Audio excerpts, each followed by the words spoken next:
Imagine waking up and the monarchy you thought you knew has been quietly rewritten overnight.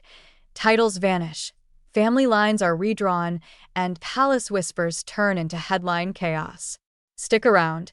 In the next few minutes, you'll learn exactly who's at risk, why this may be more than ordinary royal pruning, and how one bold reform could redraw the map of modern monarchy forever. This isn't garden party gossip.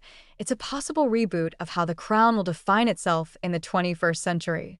At the center of the storm is a single idea. If you don't serve the institution, should you still wear its highest honors?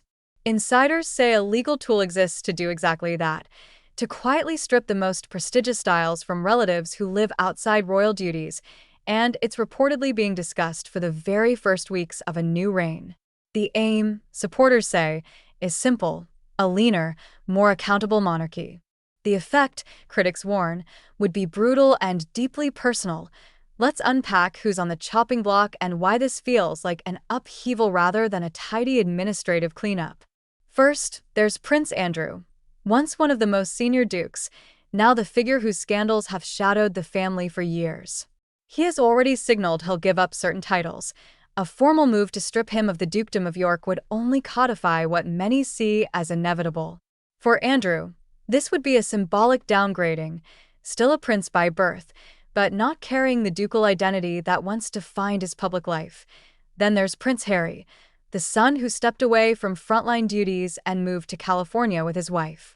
What looks like a policy about working royals quickly becomes personal when the next layer includes Harry's children.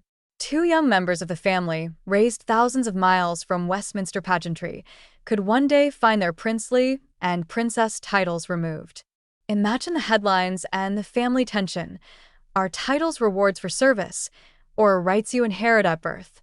The answer that's chosen here will say a lot about where the next generation of this institution stands. It doesn't stop at immediate royal rollbacks. Princesses Beatrice and Eugenie, daughters of Andrew who lead largely private, professional lives outside royal duties, are also reportedly in the crosshairs. Both hold princess titles, but neither performs full-time royal roles. Both have careers, lives, and public identities that aren't built around palace work. Removing their titles would be a striking move. It would mean trimming close relatives who have, in many ways, already stepped beyond the monarchy's daily orbit. Meanwhile, other cousins such as Zara Tindall and Peter Phillips, who never used princely titles publicly, underscore the question: why are some family members expected to keep styles while others quietly don't? There is historical precedent for tightening who may use royal styles. In 1917, King George V issued letters patent that narrowed title usage, essentially slimming the family for a wartime, image-conscious age. The mechanism being discussed now, the same legal route used a century ago, would be the modern equivalent, repurposed for a very different challenge: relevancy and reputation in a social media era that magnifies every misstep.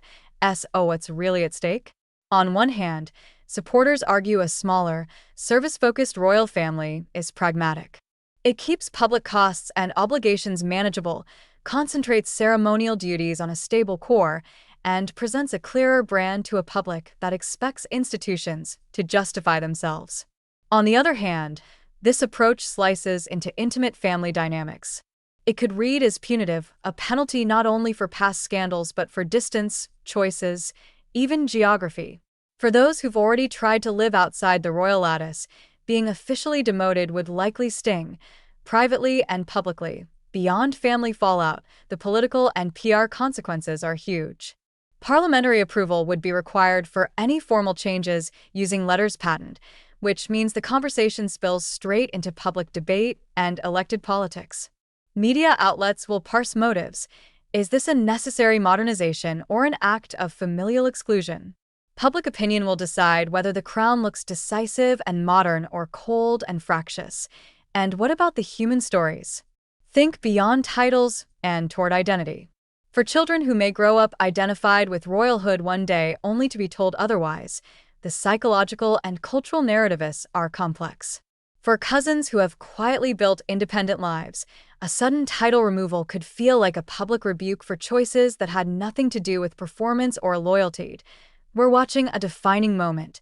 One side frames it as efficient stewardship of a historic institution. the other sees a painful, possibly unnecessary fraying of family ties. Either way, the debate lays bare something bigger: how a hereditary institution adapts to a world that measures legitimacy differently than it did a century ago. Where do you land? Is a pared down, duties first monarchy the future, tougher but clearer? Or does this risk turning the crown into an unforgiving gatekeeper that punishes people for living their lives? Drop your thoughts below. If you want fast updates as this story develops and analysis that cuts through palace spin, subscribe to Royals Explored and turn on notifications. This conversation is only beginning, and the chapters to come could reshape the monarchy for generations.